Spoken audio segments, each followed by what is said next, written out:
Don Global presents the DG Recruit podcast on everything headhunting and recruitment. Achieve the life and career you envision.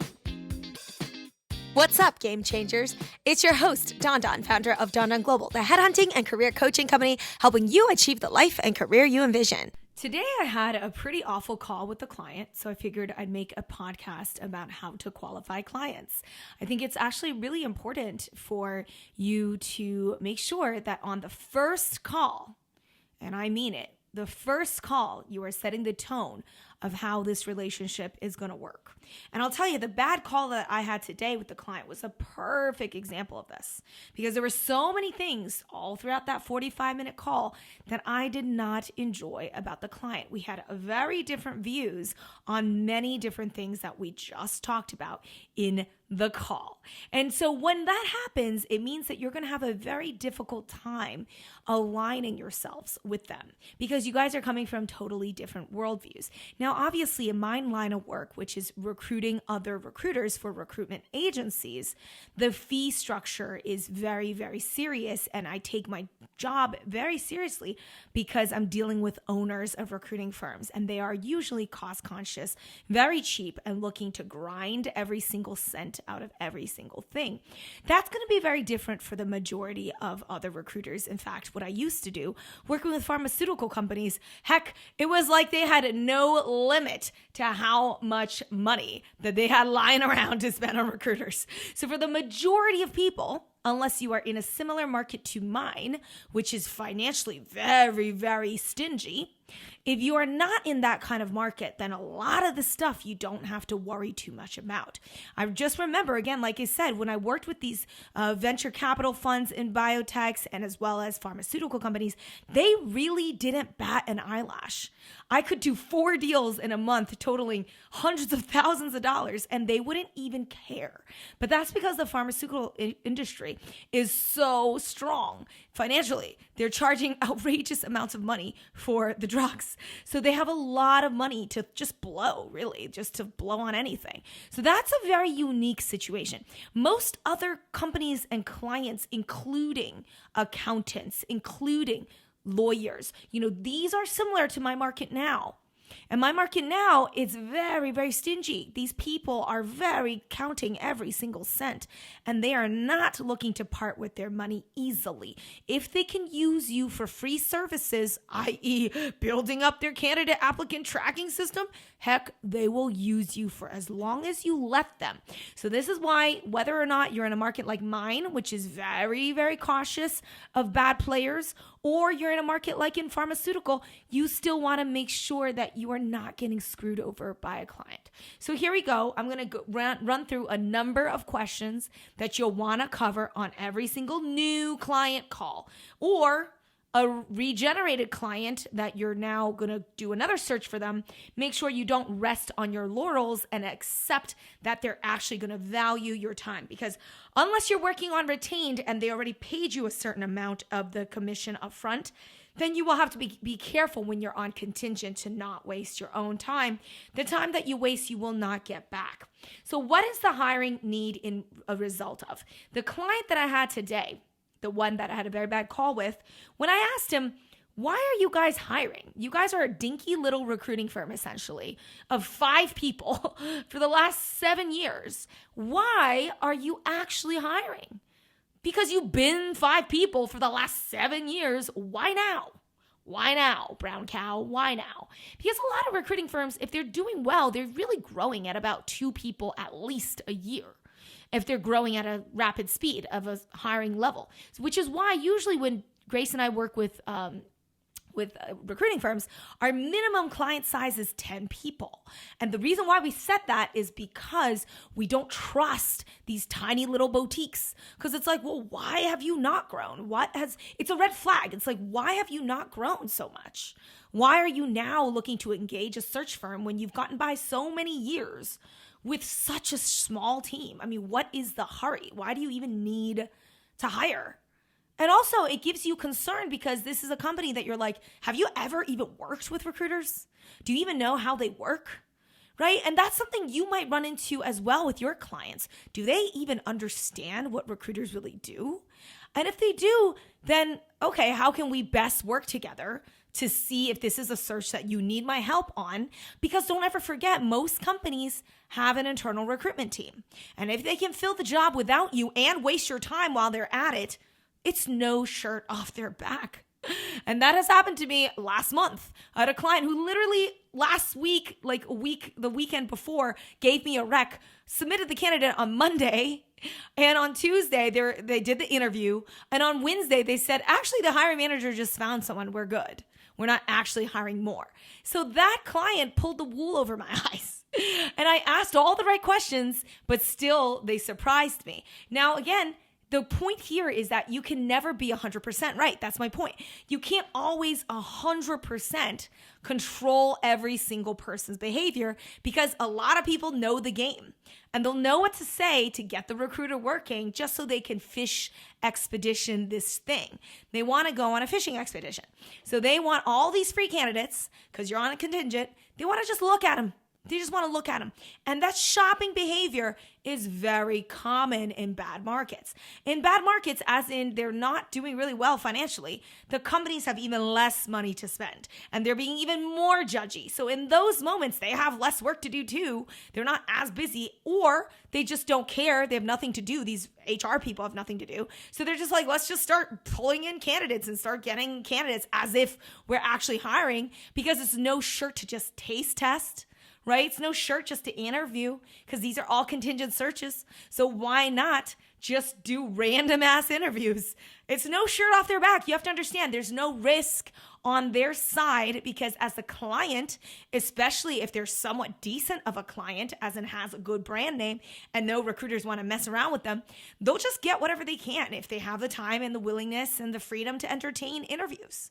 It's no shirt off their back. So the whole point of this training today is to help you, again, guard against it as much as you can, or at least know the low odds of what you're walking into, so that you don't accidentally spend days and days and days hustling over this client when they're really not serious at all.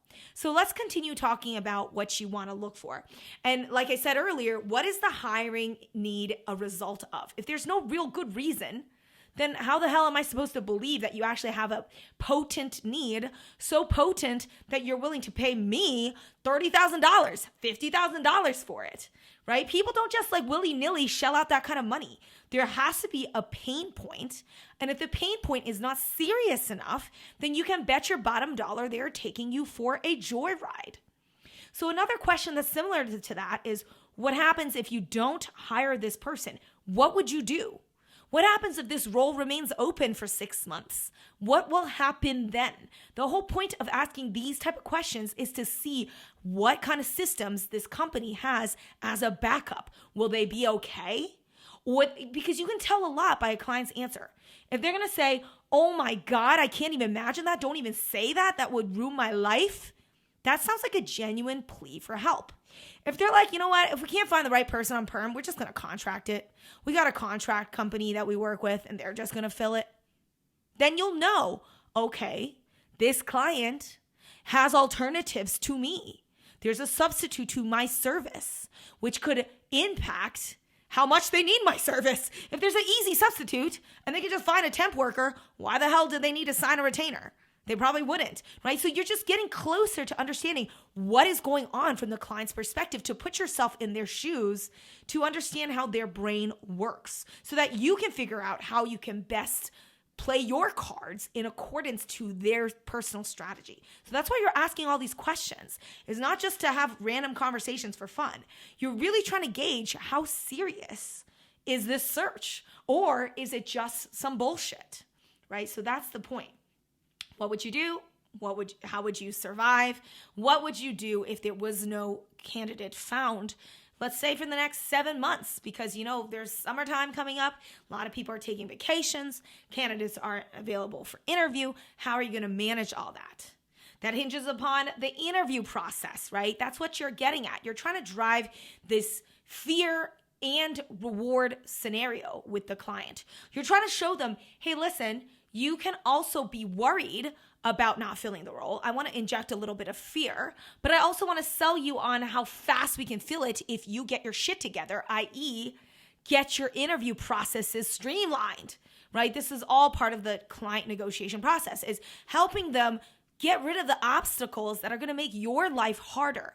And if they're not willing to work with you to work through those obstacles, then they don't want to fill this job. They don't. If they wanted to fill the job, they would work with you. They would negotiate with you. They would figure out a strategy that everybody's happy with. But if they don't really care, that already tells you a lot, either of their mindset of holding the client card, like, I don't care what you say, you do like I ask, you surf, right? Maybe they have that attitude, which is not great. Or they disrespect you, which is also not great. They don't respect your opinion. More importantly, they don't need you. That's most likely the case. If they're not willing to work with you, they likely don't care.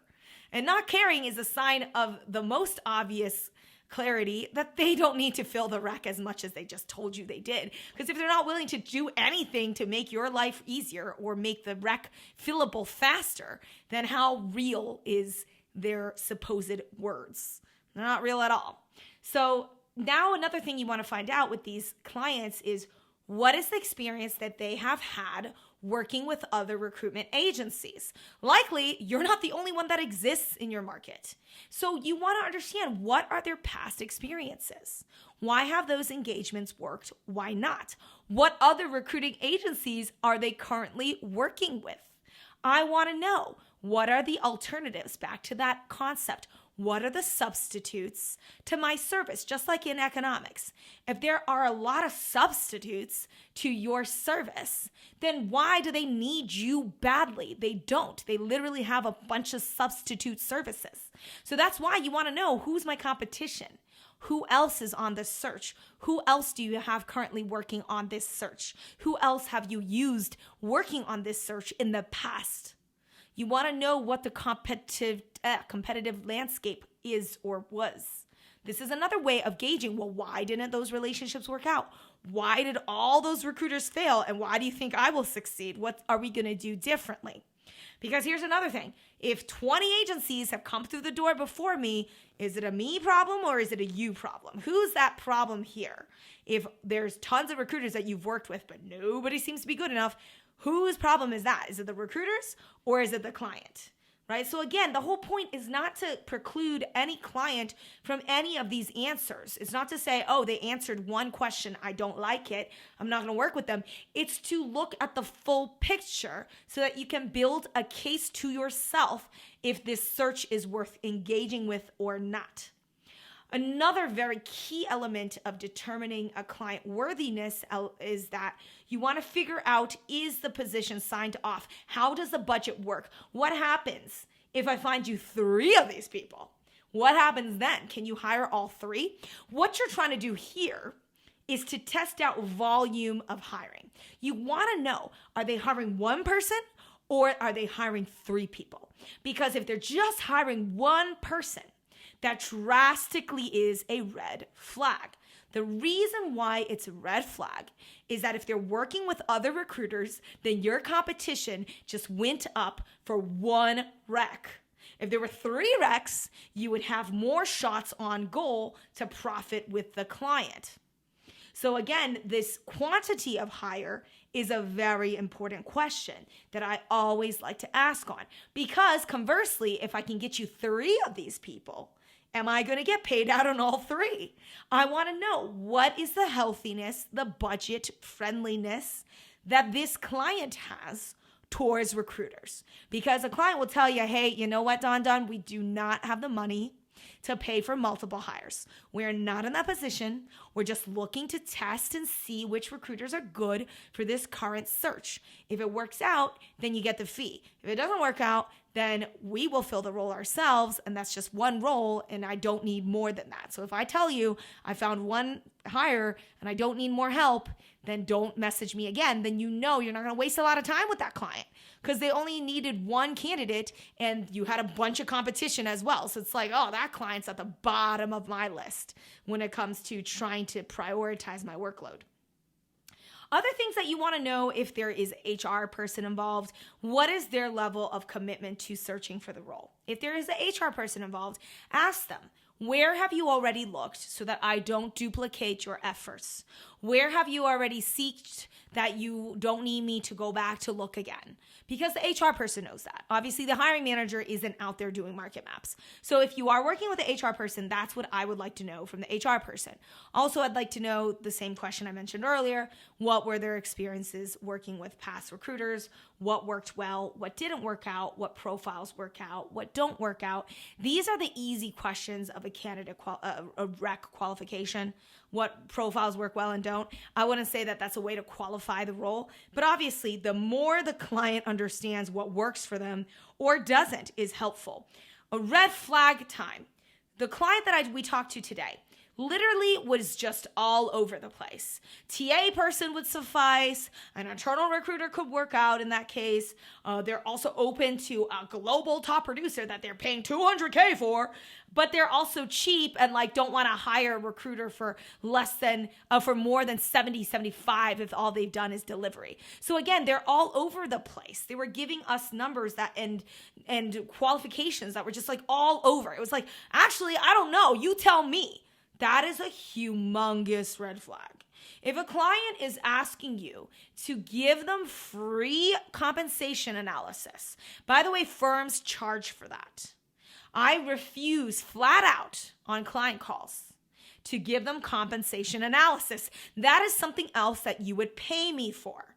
I do not give out how do you structure your recruiting firm? Huh? How do you set up your freaking commission schedule? Huh? I'm not going to do that for you, buddy. I have very clear lines of delineation of what's recruitment and what's consulting. If you find that you have a client that is consistently picking your brain for consulting versus hiring, then that client gets the good old consulting package. Hey, it seems like you need help figuring out your compensation plan. This is where we charge. We charge for this. It's not free. Okay? So this client, their idea for us was, hey, you guys are going to just float us profiles. You guys are just going to float us profiles and we're just going to shop. We're just going to take a look and just see what we like, get a touch for the flavor. Recruiting needs to be highly targeted. I hate that concept of shopping around because shopping for you is free. For you to walk into Lululemon, that's a free experience. You did not have to build Lululemon. You did not have to source Lululemon leggings. You did not have to build or do anything in order to walk into a Lululemon store. I am Lululemon. And I have to build every single product that you see in front of you. That labor is not free. So it's totally different, the risks that clients, quote unquote, take versus the risks that recruiters actually take to onboard the wrong client. So make sure that you do not automatically take your client's word for granted. And when they say things like there is no budget and money is not an issue, you can just give us whoever you have. That to me, my friends, is a fishing expedition. Every single serious business person who is serious about conducting a business deal is not going to be fucking around with their money. I can tell you this not only because I am in that situation, but I know tons of people in business, and they're all in the same situation, is that they will be very clear on what's the cost, right? What's the cost? And they will know in their heart of hearts how much they'll pay for shit. But if they can get away with free services or you to give them free information, they will do so. And they'd be remiss not to because it's free. If you can get away with it, go for it. If I were them, I'd do the same thing. So again, you have to understand that they're not on your side. They're on the side of taking. You are on the side of giving and working. So the least you can do is make sure that your client is serious. So yet again, you want to be sure that they're not just whipping you around. Anything goes, because when push comes to shove and it's time to take out your wallet, all of a sudden you figure Porsche's too expensive. Hermes Birkin is all of a sudden too expensive. Actually, all along you were expecting a Toyota price, or you were expecting a Coach price. And so that's the problem with hiring managers who think that they are being so smart by saying anything goes, give us anything you got. That actually is a humongous problem. I do not want to work with a client that has no idea what they're looking for and they're just open. They're open to anything and everything. That should give you a lot of pause. That is a waste of time, because it's not going to be anything willy-nilly when you go ahead and have to process the candidate, sell them on the role, get them excited about the role, send them to the role, write the whole goddamn write-up, do everything, arrange the interviews for all of that to end up in a big fat zero, because there is no serious need to hire. By the way, if they do hire this person, I have no doubt to you that the bad client I just talked to, that they would with no hesitation, they would fire my candidate within 6 weeks. They were very cautious to look at the rebate, because they are going to screw you over the minute they get that candidate in the door. 3 weeks later, we don't really like this person. Whatever, we don't need them. Again, it's no shirt off their back, especially if it's a small business, to lay someone off. I mean, they just don't want to pay the fee. They're like, I'd rather just not pay the fee. You know, this happens. This is a real risk. So ultimately, the whole point of this qualifying client strategy is to do two main things: push back and to test boundaries. So those are similar, right? Testing the boundaries, of the search, right? Salary boundaries, timing boundaries. Okay, so that brings up a good point. Timing boundaries. How soon do you need this candidate to start? When is ideal? If they're like, we needed them yesterday. Okay, well, why didn't you hire a contractor?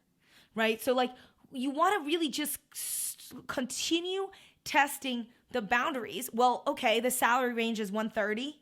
What if I got the perfect candidate for you and they need 145? Is that a don't even bother submitting? Right? This is what you want to ask them. It's like, really, if push comes to shove, is really $15,000 going to make a humongous difference, or is it going to be okay? Test the boundaries. The second part, like I said earlier, is to make sure you are pushing back. So if a client says, hey, we're going to need to do 4 interview rounds. We're going to need a presentation. We're going to need a final. We're going to need a panel. We're going to need a phone interview. Then we're going to also need an HR conversation. Again, what can you get out of that process? What can you get rid of? What is something that we can do to make this process more streamlined? Can we do just the hiring manager conversation? What does the HR person need to talk about that I can't cover? Right? These are all things that if you put it in the right perspective, people are going to vibe with you. As in, I'm trying to save you time. You're kind of paying me for all of these extra services. Why would you want to have 2 people interview them when it should just be 1? I could just ask the questions you need to be asked. That's at least worth asking. Right? Like the presentation page. Is there any way that we can do the presentation stage along with the final interview? Being that candidates, it's very hard for them to get out of work consistently. Like the good candidates are working. They're passive candidates. They can't just pop out of the office every Tuesday afternoon. So let's try to streamline it. Are there things that we can do? Can you take calls after work? Do they have to be at work time? Again, these candidates are working. What is the flexibility that you have? What you're doing is testing their commitment. If they're like, absolutely not, I will not talk to a single person after 5 o'clock. Are you kidding me? Is that a serious actual thing? Like, you're serious that you want to hire, but you can't make time at 5:05 to have a conversation with a candidate of mine, right? Like that you're not even willing to have a conversation on the weekend. Like you can't even envision that, yet you needed this person yesterday. How realistic? So again, the point isn't to get your client to take calls on weekends.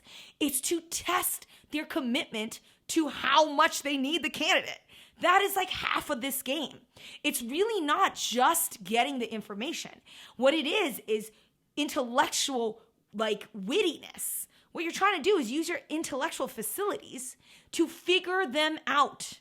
How serious are they? How willing are they to sacrifice their time to make this happen?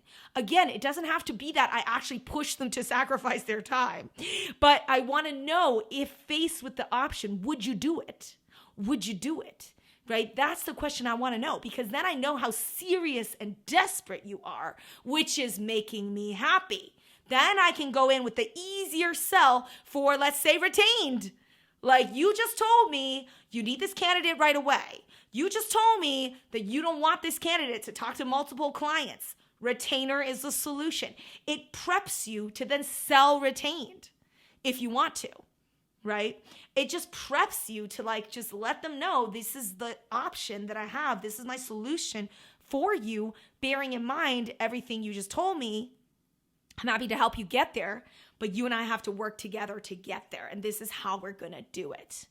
And this example of the bad client I had today, that call, where the call ultimately went wrong was a few things. We disagreed on retained versus contingent, which is because this client said something that was a huge red flag to me. He said, well, I struggled with contingent when I was a recruiter because I would be screwed over by clients all the time. And now we do all retained, and all retained is great. I was thinking to myself, dude, are you kidding? You're complaining about contingent, which means that you weren't very good. So that to me was red flag number one. And then the second red flag that he said was, I'm willing to pay anything. We have a lot of money. Every time I hear that, I get very concerned, because that sounds like the most irresponsible thing a true shopaholic would say, is there is no limit to my credit card.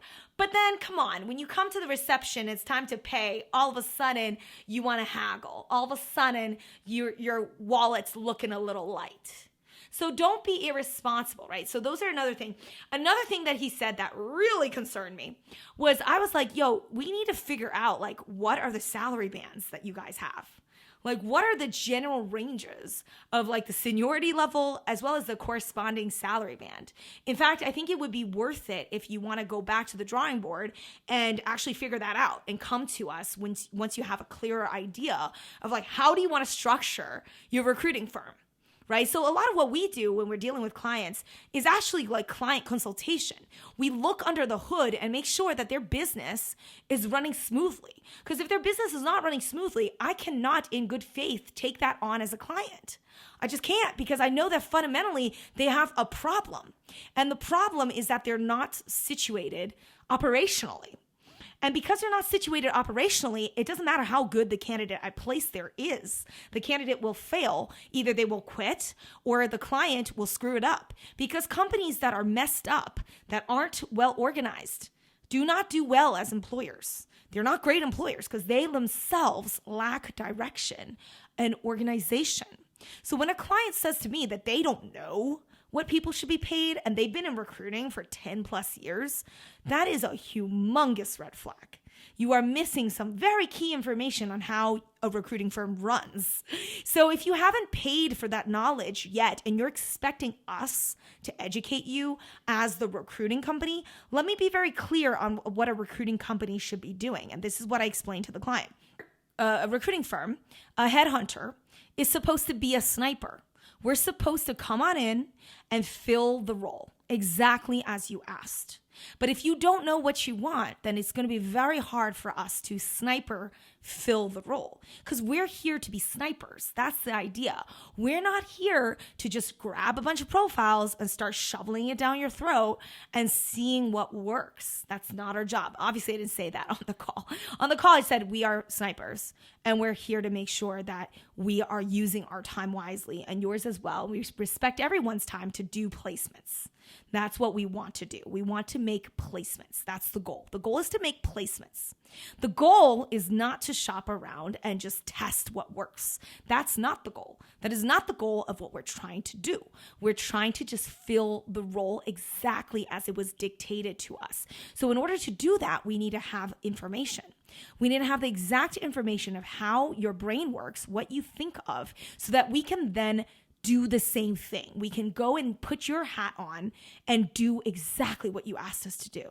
Because otherwise, why would we continue doing this? Why would we do this? This is not free for us. It's not a free day. We don't do this for free. Everything we do costs time, effort, and money, right?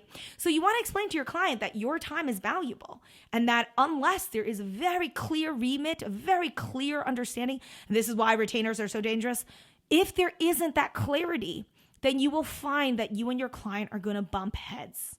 There are going to be a lot of misunderstood conversation points. Everyone's going to have misconceptions of each other because ultimately you're working with a child. You're working with a toddler. You're the adult and they're the toddler. They don't know what they want. Today they want pizza. Tomorrow they want mac and cheese. The day after that, they're hungry for a hot dog. And what are you going to do? You're going to flip your day to day to what this child wants? As the professional headhunter, it is our job to hold the line and explain what headhunters do. So I told him, hey, listen, your role, you think that you are willing to do that to your clients, and that's well and good, but that's not what we do. Like, we don't run the same business. You and I have very different markets. So you need to understand it's not the same. It doesn't directly translate. Like, it's apples to oranges, right? So you can't compare two completely different markets to each other. They operate completely separately. And this is why I'm telling you that, our business works a certain way. And then so he just said, this is not a fit. I don't like it. Blah, and hung up the phone. And I was like, okay, great. Good riddance. Good riddance, because if a client can't even bother to put some time aside to draft out salary bands, that's literally what I asked for. I was like, I would be really helpful if we could have a list of progression of titles in your company. Because when you work with a recruiting firm, you got to have all this shit ready. So you got to have understanding of what your business is about. And what are the different levels that is in your business? What are the different levels of hire you're going to make? Are you going to hire a recruiter? Okay, well, what's the salary band? What's the difference between a recruiter and an account manager? What's their salary band? And how are they compensated? And now what's the difference between a managing director? What are they compensated at? What do they get per deal? If you don't even know that yet, how in God's name can I go to the marketplace and bring you candidates so that you can fuck around with them? Huh? How is that possible? Right? So that's the idea, is that you are holding your client's feet to the fire saying, excuse me, sir, madam, I don't think this makes any sense. Can we just regroup when shit starts making more sense? You know what I mean? Hold your client's feet to the fire. Push back, and don't ever just roll in the dirt as they instruct you to. Because I'll tell you one last thing. If a client feels that they can sit on your head and take a shit, they will do it over and over again. I mean, it's serious, because these people are going to take advantage of the weak. And there are a lot of recruiters out there that are simply way too nice. Every time I was not pushy, every time I didn't push back, every time I didn't confront the client the way that they should have been confronted, at least in my role now, rec to rec, right?